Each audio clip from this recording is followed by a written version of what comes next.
Alhamdulillah, alhamdulillahil malikil dayyan, wassalatu wassalamu ala sayyidina Muhammadin sayyidi waladi adnan, wa ala alihi wa sahbihi wa tabihi ala marriz zaman. Asyhadu an la ilaha illallah wahdahu la syarika lahul munazzahu anil jismiyati wal jihadi waz zaman. Wa asyhadu anna sayyidina Muhammadan abduhu wa rasuluhu alladzi kana khuluquhul Qur'an. Amma ba'd. Ibadallah, fa inni usikum wa nafsi bi taqwallahil mannan. Al-qaili fi kitabil Qur'an, wa in ta'uddu ni'matallahi la tuhsuha innallaha laghafurur rahim. Shadaqallahul azim. Hadirin jamaah salat Jumat rahimakumullah. Mari pada kesempatan siang hari ini khatib mengajak untuk senantiasa kita berusaha untuk meningkatkan takwa kita kepada Allah Subhanahu wa ta'ala dari hal-hal yang diperintahkan Allah, dari perkara yang kecil-kecilnya sampai hal-hal yang dilarang oleh Allah, mulai dari perkara-perkara yang kecil-kecil pula. Shalawat dan salam semoga selalu tercurahkan kepada manusia panutan kita semua, Rasulullah Muhammad sallallahu alaihi wasallam, dan mudah-mudahan kita termasuk manusia yang dihitung kader-kader umat beliau yang setia pada ajaran-ajaran beliau. Amin Allahumma amin. Demikian pula pada kesempatan siang hari ini, tak henti-hentinya kita senantiasa harus bersyukur atas segala limpahan karunia, nikmat, rezeki, baik nikmat sehat walafiat maupun nikmat waktu yang senggang, sehingga kita hari ini bisa melaksanakan kewajiban kita selaku seorang mukmin, yakni melakukan jamaah sholat Jumat secara berjamaah. Berapapun nikmat yang Allah berikan kepada kita, wa in ta'uddu ni'matallahi la tusuha, pasti kita tidak akan pernah bisa menghitung, karena setiap hempasan nafas yang kita hirup, udara yang kita hirup adalah semua bergantung dan diberikan Allah kepada kita secara cuma-cuma. Maka kewajiban kita lah untuk senantiasa mengucapkan alhamdulillah dalam segala kondisi kehidupan kita hari ini. Hadirin jamaah sholat Jumat rahimakumullah, adalah kebiasaan Rasulullah SAW tatkala beliau awal-awal tiba di kota Madinah, hijrah dari Mekah ke Madinah, adalah salah satu diantaranya mempersaudarakan antara kaum Muhajirin dan kaum Ansor. Dan di antara salah satunya mempersaudarakan antara sahabat Salman Al-Farisi dengan sahabat Abu Darda radhiyallahu anhu. Satu hari sahabat Salman Al-Farisi bertandang ke rumah sahabat Abu Darda dan melihat istri dari Abu Darda menggunakan pakaian yang lusuh, yang kumuh, yang seakan-akan menandakan bukan tipikal seorang wanita. Maka sahabat Salman pun bertanya kepada istri dari sahabat Abu Darda, mengapa engkau berpakaian seperti itu, wahai istri dari sahabatku Abu Darda?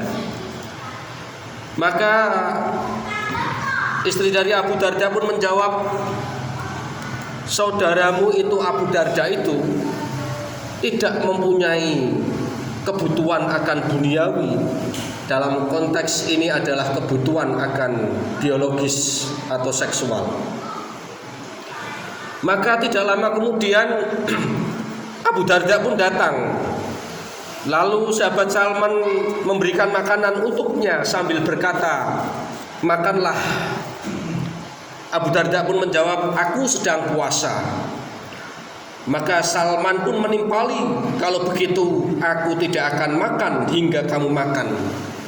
Maka Abu Darda pun akhirnya mau makan. Malam harinya Abu Darda bersiap untuk melakukan sholat malam. Melihat itu Salman Al-Farisi pun berkata, tidurlah engkau wahai Abu Darda, belum saatnya untuk sholatul lail. Maka Abu Darda pun tidur. Kemudian beberapa saat kemudian Abu Darda pun bersiap bangun dan bersiap untuk melakukan sholat malam. Maka Salman pun juga berkata, tidurlah dulu wahai Abu Darda. Dan maka Abu Darda pun tidur. Dan kemudian Abu Darda pun bangun dan bergegas untuk melakukan sholat malam. Maka Salman pun membangunkan Abu Darda, bangunlah sekarang, marilah kita sama-sama melakukan sholatul lail. Setelah itu Salman Al-Farisi pun berkata, sungguh bagi Tuhanmu atas kamu terdapat hak, bagi dirimu atas kamu terdapat hak, dan bagi keluargamu atas kamu terdapat hak. Jadi berikanlah hak kepada setiap pemiliknya. Seakan-akan sahabat Salman Al-Farisi mengatakan bahwa ada hak dalam setiap individu kita. Ada hak orang lain, ada hak istri kita, ada hak rakyat kita, ada hak masyarakat sekitar kita, dan ada hak Allah, dan ada hak negara kita. Maka atas peristiwa kejadian ini pun Abu Darda membeberkan peristiwa ini dan melaporkan kepada junjungan Nabi besar Nabi Muhammad SAW, dan Nabi pun berkata, sodako Salman, benarlah Salman itu. Seakan-akan Nabi memberikan jawaban bahwa sikap, perlakuan, koreksi dari sahabat Salman Al-Farisi itu terhadap sahabatnya yang seakan-akan hanya mementingkan ibadah diri sendiri tanpa memberikan hak kepada istrinya, tanpa memberikan hak kepada tubuhnya sendiri, itu dikoreksi, dikritik oleh sahabat Salman dan dibenarkan oleh Rasulullah Muhammad SAW. Hadirin jamaah sholat Jumat rahimakumullah. Riwayat ini yang dalam hadis riwayat Bukhari oleh para ulama dikatakan bahwa hadis ini merupakan bukti bahwa Islam adalah agama yang sempurna sampai mengatur masalah hak asasi manusia. Hadis riwayat ini adalah sebuah dalil atau landasan dalam memandang perspektif HAM atau hak asasi manusia, yang hari ini umat Islam dijejali informasi yang keliru tentang hak asasi manusia. Satu contoh, perhelatan Piala Dunia misalnya, yang mengusung beberapa negara yang mengusung tentang isu LGBT, lesbian, gay, biseksual dan transgender, dikatakan bahwa konsep LGBT adalah hak asasi manusia.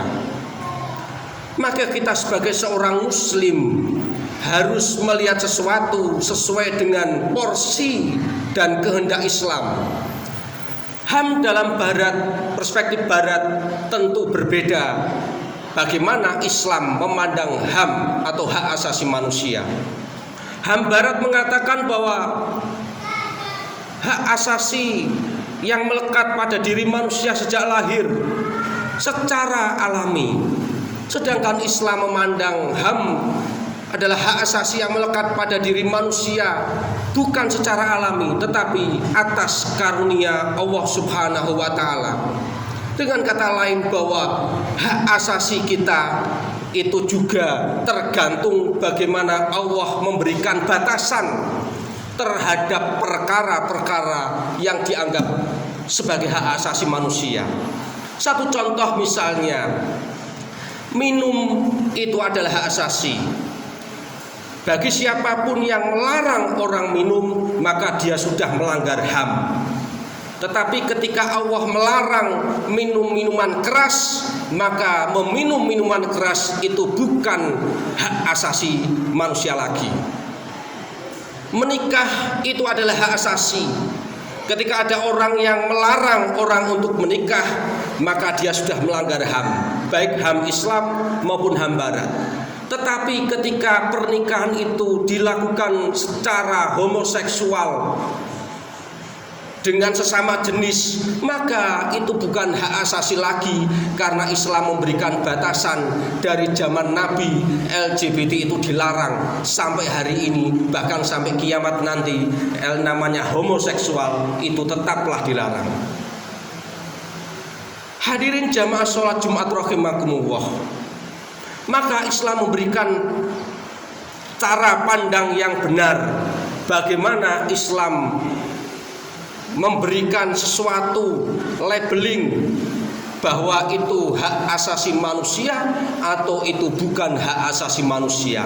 Karena sekali lagi, hak asasi manusia dalam Islam itu bukan hadir secara alami, tetapi HAM yang diberikan oleh Allah Subhanahu wa taala. Tentu hak asasi kita tergantung bagaimana perintah Allah terhadap larangan atau larangan Allah terhadap suatu perkara itu.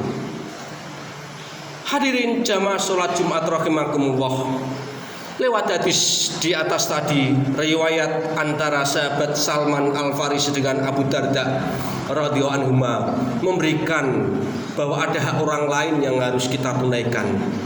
Tubuh kita pun ada haknya.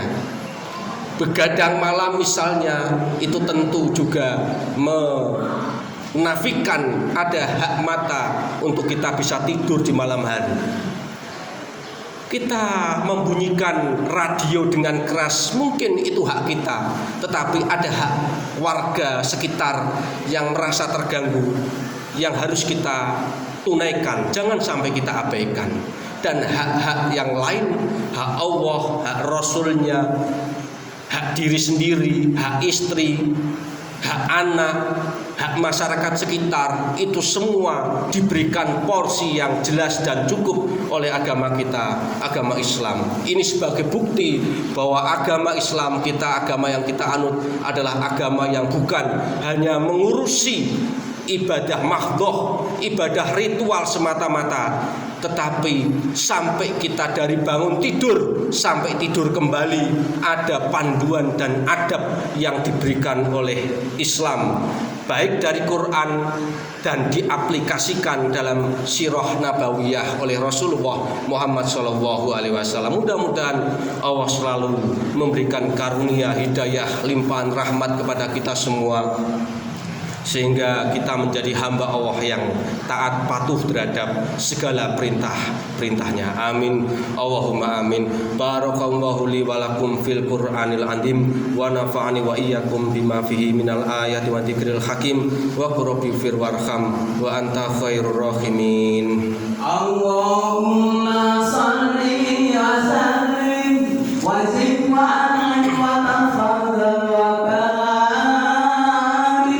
بجلالك وكمالك على جميع عبادك وأسرف عبادك سيد العرب والعجم وإمامك عباد الخرم سيدنا ومولانا محمد وعلى آله وصحبه وسلم ورضي الله تبارك وتعالى عن كل صحابة رسول الله أجمعين.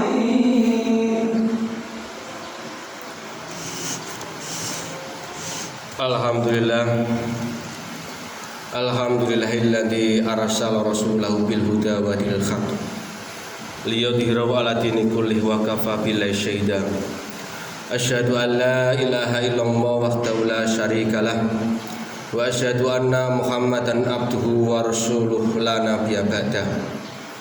Allahumma sholli wa sallim ala sayyidina Muhammad ibni Abdillah wa ala alihi wa ashabihi wa dzurriyyatihi wa man tabi'ahum bi ihsanin ila yaumil qiyamah, amma ba'd. Fa ya ayyuhal hadirun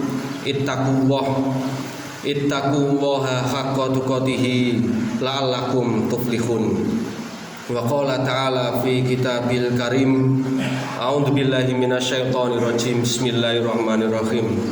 Innallaha wa malaikatahu yusholluna 'alan nabi ya ayyuhalladzina amanu shallu 'alaihi wa sallimu taslima bi rahmatika ya arhamar rahimin.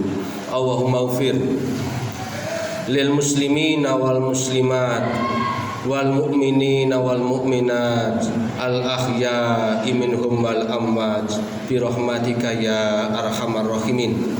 Rabbana dzalamna anfusana wa illam taghfir lana wa tarhamna lanakunanna minal khasirin. Rabbana la tuzigh qulubana ba'da idh hadaitana wa hab lana min ladunka rahmah innaka antal wahhab. Rabbana hab lana min azwajina wa dzurriyyatina qurrata a'yun waj'alna lil muttaqina imama. Allahumma inna nas'aluka ilman nafi'a wa amalan mutaqabbala wa rizqan halalan thayyiba. Allahumma inna nas'aluka al-huda wat tuqa wal afafa wal ghina. Allahumma inna nas'aluka husnal khatimah wa na'udzubika min su'il khatimah. Rabbana atina fid dunya hasanah wa fil akhirati hasanah wa qina adzabannar. Subhana rabbika rabbil izzati amma yasifun wa salamun alal mursalin walhamdulillahi rabbil alamin. Ibadallah, innallaha ya'muru bil adli wal ihsan wa ita'i dzil qurba wa yanha 'anil fahsya'i wal munkari wal baghi ya'idukum la'allakum tadhakkarun wa la dzikrullahi akbar. Allah